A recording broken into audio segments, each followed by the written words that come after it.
Bismillahirrahmanirrahim. Assalamualaikum warahmatullahi wabarakatuh. Perkenalkan, nama saya Nani Aisyah, mahasiswi semester 7 program studi Hukum Ekonomi Syariah.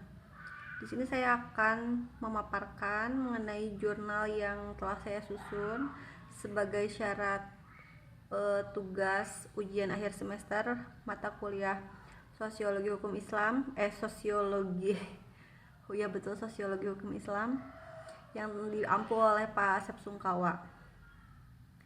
Judul jurnal yang saya susun adalah Program KB atau Keluarga Berencana yang ditinjau dari perspektif Sosiologi Hukum Islam.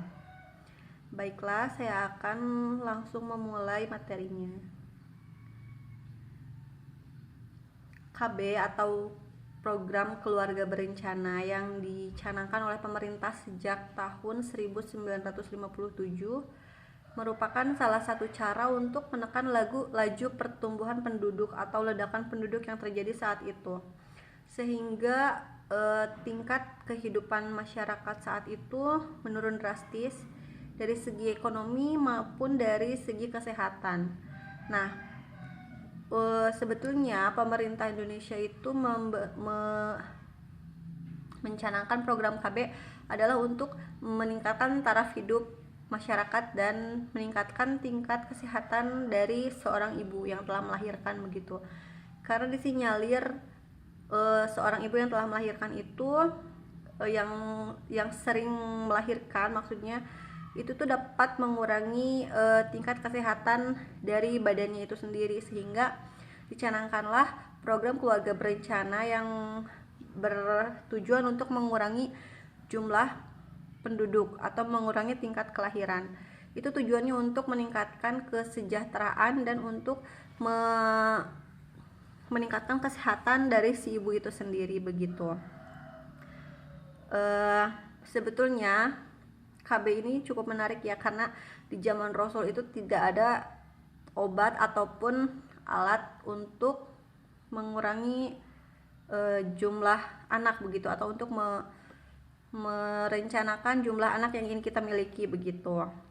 Namun pada zaman Rasul juga para sahabat melakukan pembatasan begitu ya, semacam pembatasan jumlah anak. Jadi saat itu dikenal dengan istilah azal atau mengeluarkan sperma suami di luar vagina istri begitu.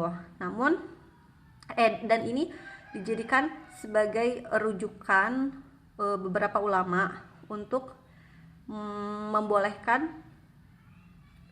program KB ini begitu.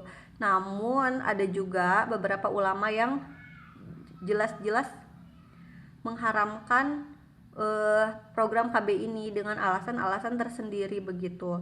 Nah, ini cukup menarik ya, karena ada dua kubu di antara ulama kita yang menyebutkan bahwa satu kubu menyebutkan bahwa KB itu boleh dengan alasan-alasan syar'i, seperti penggunaan alat kontrasepsi yang tidak maksudnya alat kontrasepsi yang sementara begitu, tidak untuk selamanya. Dan ada juga jadi kalau misalkan alat kontrasepsinya itu alat kontrasepsi yang dilakukan untuk permanen, untuk selamanya, itu tidak dibolehkan, itu haram. Namun atas dasar alasan medis ataupun atas dasar alasan lainnya itu dapat diperbolehkan, alasan untuk menggunakan KB yang permanen begitu. Namun mayoritas mengatakan bahwa KB secara permanen itu haram, tidak boleh dilakukan tanpa alasan syar'i yang jelas begitu. Nah, permasalahannya sekarang itu program KB ini kita lihat banyak yang menggunakan program KB ini atas dasar karena khawatir bahwa anak-anaknya itu tidak hidup dengan sejahtera, hidup penuh kekurangan, ataupun takut tidak bisa terurus begitu, takut tidak bisa memberikan kehidupan yang layak untuk anak-anaknya. Dan ini bertolak belakang dengan firman Allah di surat Al-Isra ayat 31 yang berbunyi, dan janganlah kalian membunuh anak-anak kalian karena kalian takut miskin begitu. Karena memang sesungguhnya yang memberi kehidupan itu Allah ya, yang memberi rezeki itu Allah. Jadi kita sebagai manusia tidak perlu takut begitu memiliki anak yang banyak begitu, karena semuanya sudah Allah atur, semuanya sudah Allah kasih rezeki begitu. Nah,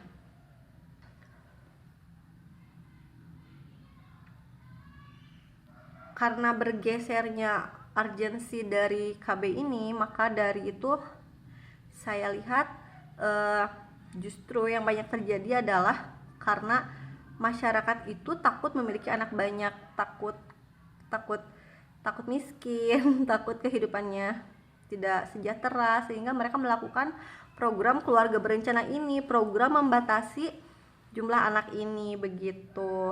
Jadi ini mereka lakukan atas dasar karena kekhawatiran atau ketakutan tidak dapat memberikan kehidupan yang layak untuk anak-anak mereka atau untuk keturunan mereka begitu. Sehingga menurut saya pribadi alasan untuk ber-KB ini sudah bergeser begitu, dari yang tadinya untuk menjaga kesehatan ibu, untuk menjaga kesehatan ibu, untuk menekan jumlah anak, itu sudah bergeser menjadi alasan karena takut miskin dan karena takut tidak bisa memberikan kehidupan yang layak begitu. Dan ini dan pola pikir seperti ini tuh harus segera dirubah begitu, agar alasan dari KB itu sendiri dapat dibenarkan begitu. Jadi tidak ada lagi alasan masyarakat menjalani KB karena masyarakat takut miskin atau takut tidak dapat memberikan kehidupan yang layak untuk anak-anak mereka begitu. Jadi masyarakat melakukan KB karena murni atas dasar untuk meningkatkan taraf kesehatan dari seorang ibu begitu.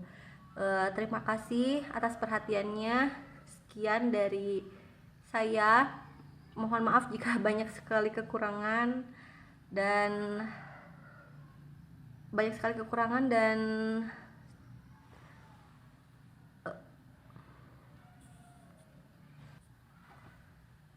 saya harapkan jurnal ini dapat diterima dengan baik dan dapat menjadi referensi untuk kehidupan kita.